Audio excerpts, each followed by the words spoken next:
ফরিদপুরের ভাঙ্গা উপজেলার আজিমনগর ইউনিয়নের পাতরাইল সংযোগ সড়ক এখন স্থানীয় মানুষের জন্য মরণ ফাঁদে পরিণত হয়েছে। উপজেলার শিমুল বাজার থেকে কালামৃথা যাওয়ার এই গুরুত্বপূর্ণ রাস্তা কয়েকদিনের টানা বৃষ্টিতে বড় বড় গর্তে ভরে গেছে। ফলে প্রতিদিনই যাত্রী ও পথচারীরা দুর্ঘটনার আশঙ্কায় চলাচল করছেন।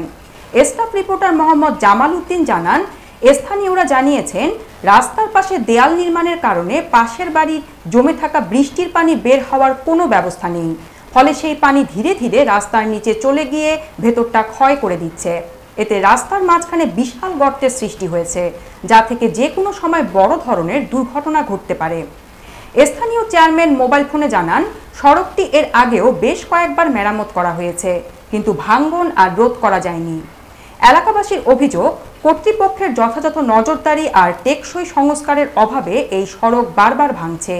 এদিকে সাধারণ মানুষ দ্রুত রাস্তার ভাঙন মেরামত করে যান চলাচলের উপযোগী করার দাবি জানিয়েছেন, না হলে যে কোনো সময় বড় ধরনের দুর্ঘটনা ঘটতে পারে বলে শঙ্কা তাদের।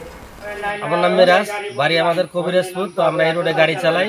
তো আমরা প্রতিনিয়ত এই রোডে আসলে গেলে এই জায়গা থেকে যাত্রী নামাই দিয়ে ঘুরে আমরা ওদিকে চলে যেতে হয়, আর যাওয়ার মতো কোনো পরিস্থিতি নাই। ঠিক আছে, তো আমরা চাই সরকারের কাছে আবেদন করলাম যে এই রোডটা যেন খুব সুন্দর করে কাজটা খুব দ্রুতভাবে করে দেয়। ঠিক আছে,